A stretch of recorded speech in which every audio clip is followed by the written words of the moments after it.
तीन प्रकार के गुण होते हैं, सतोगुण, रजोगुण और तमोगुण।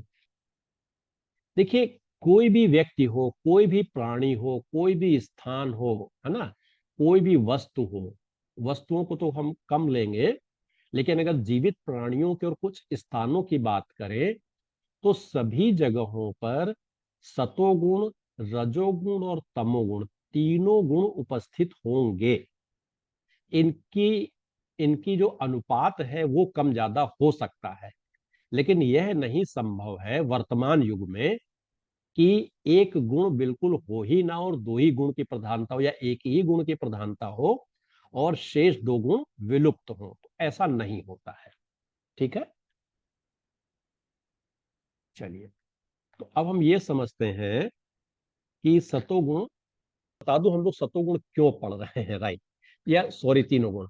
देखिए, हमारे जो 9 प्लैनेट्स हैं, 9 ग्रह हैं, सूर्य देव से लेकर के केतु देव तक, इनको हम लोगों ने गुणों के सतोगुण, रजोगुण और तमोगुण के आधार पर तीन प्रकार से विभाजित कर रखा है।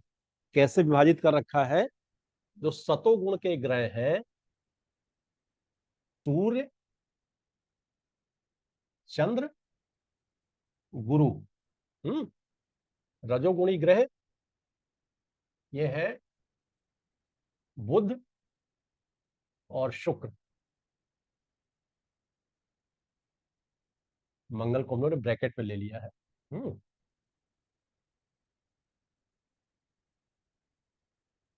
तमोगुणी ग्रह के कौन है? शनि, राहु, केतु और मंगल यहां भी रहेंगे।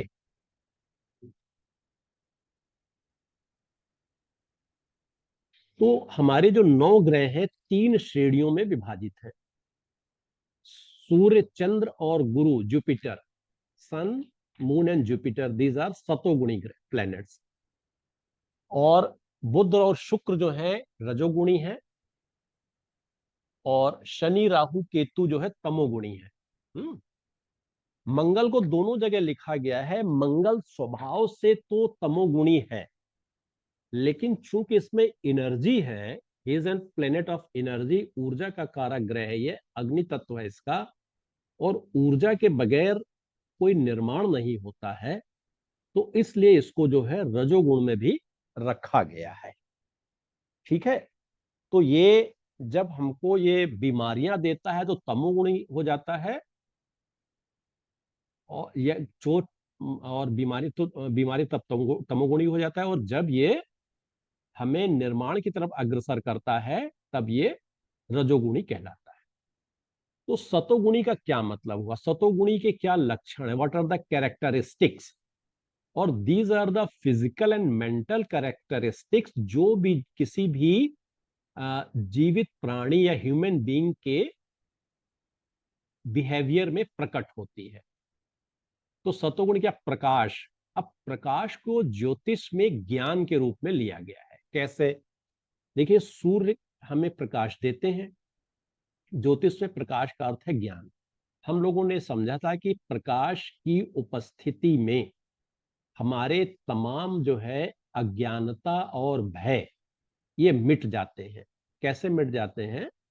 कि सपोज जैसे अंधकार में कभी हम लोग जाते हैं, अंधकार का स्थान हो, कमरा हो, गुफा हो, सुरंग हो, तो वहां पर हमारे मन में अनजाने भय होते ही, पता नहीं आगे क्या है, गड्ढा है, जानवर है, आगे रास्ता है भी कि नहीं है, हम जा पाएंगे कि नहीं जा पाएंगे, तमाम तरीके की आशंकाएं होती हैं।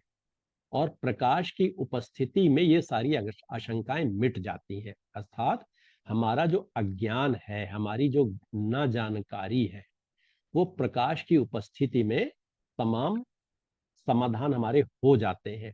इसलिए जो है प्रकाश को ज्ञान का रूप दिया गया है ना। प्रकाश, सतोगुण क्या लक्षण है? व्यक्ति के, जो ह्यूमन बीइंग है उसके मन में प्रकाश होता है, उसके स्वभाव में प्रकाश होता है, यानी ज्ञानवान होता है वो। ज्ञानवान का मतलब सब चीजें, अधिकांश चीजों के बारे में जानता है, समझता है वो, या जानने की कोशिश करता है, और इन्हें राइट वे जानने की कोशिश, सही तरीके से जानने की कोशिश करता है। कैसे? विवेकपूर्ण तरीके से। What is Vivek? विजडम क्या है? विजडम क्या है? विजडम हमें जो है किसी भी सिचुएशन में सही गलत के निर्णय करने की जो है वो बुद्धि या बुद्धिमत्ता या ज्ञान देता है ना। हमको इनडिसिसिव होने से रोकता है, निर्णय या अनिर्णय करने की स्थिति में होते हैं। हम जब कभी अनिर्णय करने की स्थिति में होते हैं तो विवेक हमें कहता है नहीं, आप ये निर्णय लीजिए। हमारे कर्तव्य और कर्तव्यहीनता के बारे में अंतर, what is dutiful and what is, वो क्या क्या हमारे कर्तव्य हैं, क्या हमें करना चाहिए और क्या नहीं करना चाहिए, कर्तव्यहीनता, इन दोनों के बारे में डिफरेंशिएशन कौन करता है? विजडम, विवेक। हमें इन दोनों में अंतर करने की शक्ति अगर किसी ह्यूमन बीइंग में है तो कहा जाएगा ही इज सतोगुणी। ठीक। जब मन में उल्लास होना, अब मन में उल्लास तब होता है जब हमारे मन में कोई आशंका ना हो, सारी दुविधाएं हमारी दूर हो गई हैं, तो हम हमारे मन में उल्लास है, हम खुश हैं, हम प्रसन्न हैं। ठीक है। शरीर में हल्कापन होना, देखिए शरीर हल्का कब महसूस देता है? जब हमारे अंदर हमें किसी भी चीज का कोई डाउट नहीं है, एवरीथिंग इज क्लियर, सब हम लोग बिल्कुल प्रसन्न हैं, कहीं कोई चिंता नहीं है, निश्चिंत हैं हम लोग, तो हम अपने आप को बड़ा हल्का महसूस करते हैं। जब मन हल्का होता है तो शरीर हल्का होता है, और मन तब हल्का होता है जब हमारे मन में ज्ञान का प्रकाश होता है, हमें ये जानकारी हो जाती है, हम ये निर्णय करने की स्थिति में होते हैं कि क्या गलत है क्या सही है, हमें किन परिस्थितियों में क्या करना है क्या नहीं करना है। जब ये जान लेते हैं तो हमारा मन हल्का हो जाता है, और जब मन हल्का हो जाता है तो हमारा शरीर हल्का हो जाता है। ठीक है। सतोगुण की प्रधानता में अंतःकरण में प्रसन्नता होती है, राइट। अंतःकरण में मन में प्रसन्नता होती है, मन से अधिक हृदय में प्रसन्नता होती है। हम्म? आलस्य का, निद्रा का, प्रमाद का, निराशा, ये नष्ट हो जाते हैं। जो हमारी निगेटिव चीजें हैं, जब हमारा मन हल्का रहेगा, है ना, तो हमें आलस्य नहीं आएगी, ना हमें निद्रा आएगी। जब हमें ये मालूम है हमारे कर्तव्य क्या है ना, क्या हमें नहीं करना चाहिए, क्या हमें करना चाहिए, जब इसका हमको हम ये निर्णय करने में सफल हो जाते हैं, निर्णय करने की स्थिति में हो जाते हैं, तो हमारा घमंड, प्रमाद माने घमंड, और निराशा, ये हमारी नष्ट हो जाती, क्योंकि हमें सारी चीजें हमें स्पष्ट हैं। जो हमें नहीं करना है उसके बारे में हमें कोई दुविधा ही नहीं है कि हमें नहीं करना, हम कम क्यों मन में दुविधा करें। तो हमारी निराशाएं जो है नष्ट हो जाती हैं। शोक, दुख, चिंता, चंचलता, इनका समाप्त हो जाना। भाई जब मन में प्रसन्नता है, मन हमारा प्रसन्न है, हृदय में प्रसन्नता है, शरीर में हल्कापन है, तो हमें कोई दुख है ही नहीं, कोई चिंता है ही नहीं। दुख चिंता इसलिए नहीं है क्योंकि हम कर्तव्यशील व्यक्ति हैं। हमें दूसरे, हमारे पास विवेक है, विवेक ये है कि हमें दूसरे का कुछ भी चीज जो है वो हड़पनी नहीं है, दूसरे का हमें कोई अधिकार नहीं छीनना है। हमको तो हम जो दूसरे की जितनी हेल्प कर सकते हैं वो हमें करना है। ठीक है। तो इसलिए हमारे अंदर ना कोई शोक है, ना दुख है, ना चिंता है। चंचलता इसलिए नहीं कि मन हमारा शांत है, अस्थिरता नहीं है। मन तब शांत होता है जब हमारी जो है आकांक्षाएं, अभिलाषाएं बहुत कम होती हैं। हम बिल्कुल सीमित चीजों पे प्रसन्न होते हैं, जितने से हमारा काम चल जाए। ठीक है। तो ये होता है चंचलता का समाप्त होना। सात्विक सुख का ज्ञान होना, सात्विक सुख वही है जो बिल्कुल, जिसमें भौतिकता की बहुत कमी हो, हम कम से कम चीजों में हमारा मन और शरीर, हम प्रसन्न है, सुख है, तो सात्विक चीजों का ज्ञान सुख। ठीक है। बोध होने का माने ज्ञान हो जाना, जान जाना, पता लग जाना। मन में निश्चलता होना, सरल शब्द है, इसी के तमाम तरीके से शब्दों को जो है रखा गया है ताकि हम अपनी जो मेंटल कैरेक्टरिस्टिक्स है उसके डिफरेंट जो क्या कहते हैं एस्पेक्ट्स है उसको समझ सकें। मन में निश्चलता होना, जब किसी के प्रति हमारे अंदर कोई दुर्भावना नहीं है, हमें किसी से छल नहीं करना है, हमें धोखा नहीं देना, तो मन में निश्चलता रहेगी। ठीक है। पवित्रता, शुद्धि, स्वच्छता, शुद्धि स्वच्छता तो सामान्य चीजें हैं भाई। जो सतोगुणी लोग होंगे वो अपने स्वयं शुद्ध रहेंगे और आसपास के वातावरण को शुद्ध और स्वच्छ रखेंगे, गंदगी पसंद नहीं होंगे। तो ये होती है शुद्ध सत्ता। अब सात्विक प्रकृति क्या होती है? जैसे सात्विक प्रकृति के लोग क्या होते हैं, शांत होते हैं, संतोषी होते हैं, सेटिस्फाइड। इन्हें किसी चीज की कोई अधिक आवश्यकता नहीं महसूस देती है, जो है उतने में ही प्रसन्न है, उतने में ही सुख है, इतने में ही काम चला लेंगे। क्रोध नहीं करते हैं, क्योंकि किसी के प्रति कोई दुराव छिपाव या किसी पर कोई नाराजगी है ही नहीं, किसी से कोई रुष्टता नहीं है, किसी चीज की आकांक्षा नहीं है। तो ये क्या है, गुस्सा नहीं करते हैं, दूसरों को कष्ट नहीं देते हैं, परोपकारी होते हैं। इनमें काम, क्रोध, मद, लोभ, अहंकार नहीं होता है। सुख दुख में एक जैसे होते हैं, मतलब इनमें जो इमोशंस की है, इमोशंस कंट्रोल होते हैं, राइट। इमोशन जब कंट्रोल होंगे तभी हम लोग जो है एक समान बिहेवियर कर पाते हैं। थोड़ी सी हमें सुख मिला तो हम बहुत उछलने कूदने नहीं लगे, जरा से दुख में हम बिल्कुल परेशान नहीं हो गए, राइट।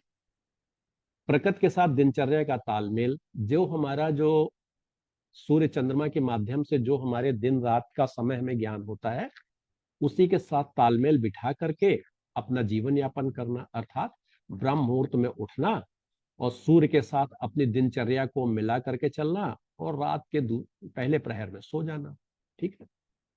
प्रसन्नचित होते हैं, मधुर वाणी होती है, सामान्य चीजें हैं। दूसरों जीवों के साथ तालमेल होता, जो दूसरे ह्यूमन बींग होते हैं उनके साथ ये कोऑर्डिनेट या करके चलते हैं।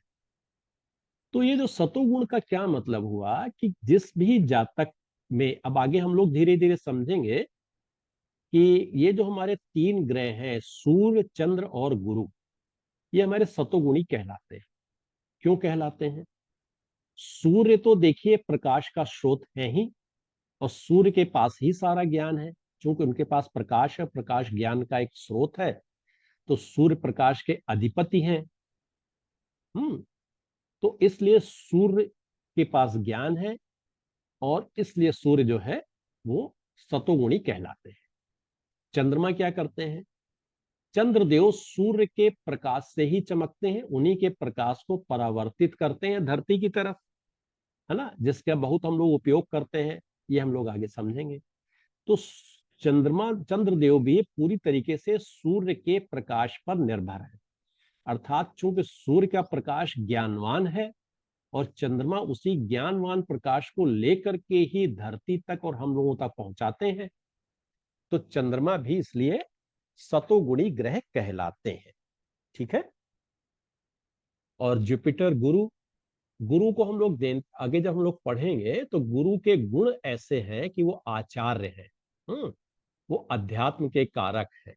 जो जितने भी किसी जो देवताओं के जो अच्छे गुण होते हैं, वो सारे गुण जो है गुरु में, जुपिटर में, बल्कि उनसे बढ़कर के भी कुछ उनके अंदर गुण है। उनके अंदर जो गुरु के जो गुण है वो हमको विवेक देते हैं, ज्ञान देते हैं, हमको संवेदनशीलता देते हैं, सही गलत में अंतर करने की शक्ति देते हैं। उनके जो गुण हैं वो सतोगुण से मिलते जुलते हैं, इसलिए इन तीन ग्रहों को सतोगुणी ग्रह कहा गया है। इसका एक मतलब यह भी हुआ कि आगे हम लोग देखेंगे डिफरेंट चार्ट्स में कि किसी भी नेटिव के ऊपर सूर्य, चंद्र और गुरु का अच्छा प्रभाव है, तो वो जातक सतोगुणी होगा। चलिए,